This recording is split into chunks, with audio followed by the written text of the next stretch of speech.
চলে আসলাম আপনাদেরকে একটা নতুন স্পেশাল চা তৈরি করে খাওয়াবো। এরকম করে যারা খান তারা তো জানেনই, যারা না খান তারা জানেন না যে এই চায়ের ফ্লেভারটা যে কেউ পাগল হয়ে যাবে। যারা চা খোর তারা তো খায়ই চা, যারা জীবনে চা না খায় তারাও চা খাবে। এইভাবে ক্যারামেল তৈরি করে আপনারা চা বানিয়ে বাসায় খেয়ে দেখবেন। অতিথি মেহমান আসলে আপনারা বানিয়ে দেবেন, অবশ্যই আপনার সুনাম করতে তারা বাধ্য। এখানে আমি 1 চামচ চিনি নিয়ে ভালো করে ক্যারামেল তৈরি করছি। লাল লাল হয়ে গেলে সেখানে পানি ঢেলে দিচ্ছি। এইভাবে পানি ঢেলে দিবেন, ধোঁয়া উঠবে, ভয় পাবেন না, এটা কিচ্ছু সমস্যা হবে না। পানি দেওয়ার পর চিনিটা কিন্তু গলে যাবে না, একটু শক্ত থাকবে, নাড়াচাড়া দিলে ঠিক হয়ে যাবে। এখানে দারচিনি আর এলাচ দিয়ে দিচ্ছি, এলাচ না সরি তেজপাতা দিয়ে দিচ্ছি। এটাকে সামান্য নাড়াচাড়া দিয়ে ফুটিয়ে আমরা চা পাতা দিয়ে দেব। এই তো এখানে আমি 1 টেবিল চামচ চা পাতা দিয়ে দিলাম। দেখেন এটা কি দুর্দান্ত একটা কালার চলে আসছে চাপাতি থেকে।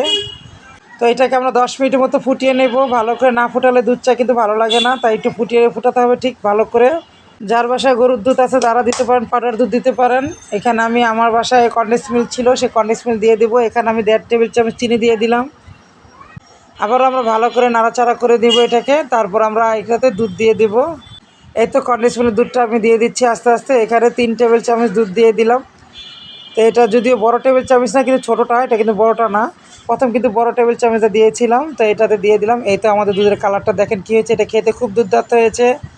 আপনারা না খেলে বুঝবেন না, একটু খেয়ে দেখবেন। এখানে আমি ফ্রোজেন পরোটা ছিল তা নিয়ে নিয়েছি, একটু ঘি দিয়ে ভেজে নেব। এইভাবে ঘি দিয়ে পরোটা ভাজলে খেতে খুব সুস্বাদু হয়, সেটা গ্রানটা মানে অতুলনীয় হয়। তো এই ঘিটা কিন্তু হাতের ঘি, মানে ঘরের ঘি। যাই হোক, এটার অনেক সুন্দর ফ্লেভার। তো এই তো আমরা পরোটাটা ভেজে নিচ্ছি। এটা খেতে যে এত স্বাদ হয়েছে রে বন্ধুরা, কি বলবো, প্রাণপ্রিয় ভাই ও বোনেরা। এইভাবে আপনারা বাসায় বানিয়ে খাবেন, দেখবেন এই খাওয়া কিন্তু সহজে ভোলা যায় না, মুখে লেগে থাকবে একদিন খেলে নরমালি 1 সপ্তাহ। তো আমি একে একে করে পরোটাগুলি ভেজে নিলাম, সবগুলি আপনাদের সাথে শেয়ার করলাম। কেমন হয়েছে ভিডিওটা অবশ্যই কমেন্টে জানিয়ে যাবেন, ভালো হলেও খারাপ হলেও।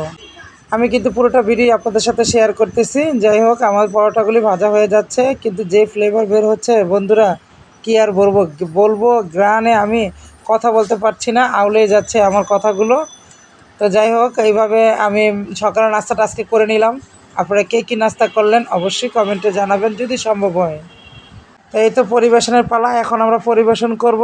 এইভাবে গরম গরম পরোটা দিয়ে আর গরম 1 কাপ যদি দুধ চা হয়, খেতে কার না ভালো লাগে বলেন তো। তো আমার ভিডিওটা আজকে কেমন হয়েছে, আমার এই বানানোটা আপনাদের কার কেমন লাগছে আমি জানি না। তো যারা এইভাবে খান তারা তো খানই, যারা না খান অবশ্যই এভাবে বানিয়ে খাবেন। খারাপ হলেও আমাকে জানাবেন, ভালো হলেও জানাবেন।